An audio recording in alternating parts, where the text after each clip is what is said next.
Hello guys, this is Glenn from Sydney CBD Repair Center, and today we have a Samsung Galaxy A22 5G with a very broken display. So let's go replace it.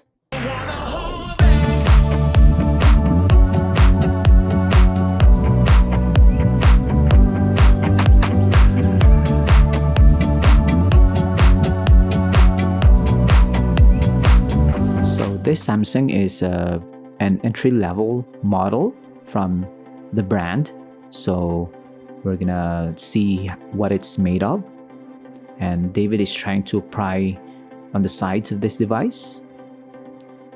As you can see, there's some scratches in the corner, which is a telltale sign that it has been dropped multiple times to have this kind of damage to it, or it had a tumble upon impact.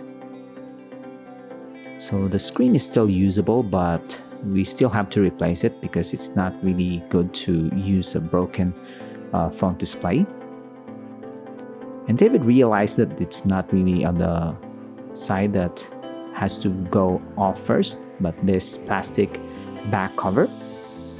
So the good thing about plastic is when you drop them, they don't break, like your back cover that's made of glass on your Samsung flagship smartphones.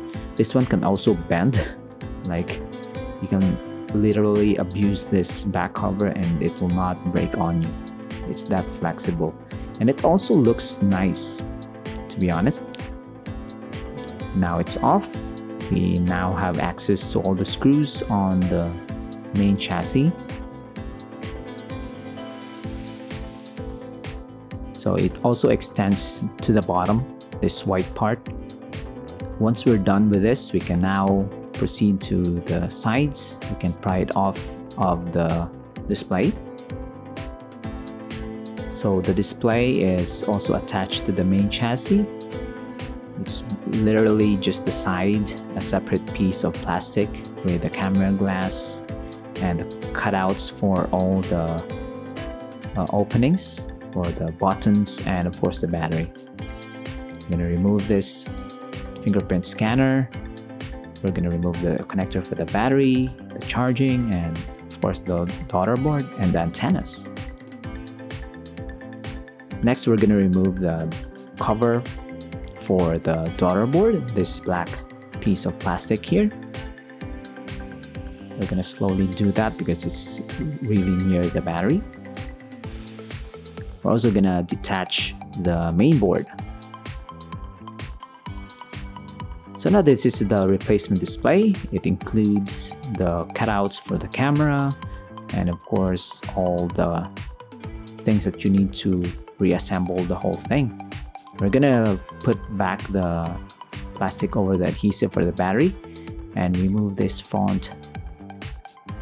I think this is not the camera.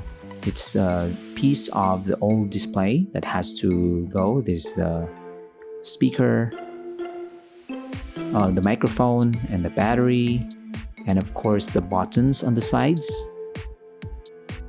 By far the trickiest part of this fix is this side buttons. Don't try to force it if you want to do this on your own. It's gonna be flimsy and fragile. If you break this, you might lose some functionalities, especially on the fingerprint or the volume buttons that it's meant to do. I'm gonna reinstall the main board on the replacement display and chassis. But before that, we're gonna reinstall these volume buttons and of course Bixby buttons,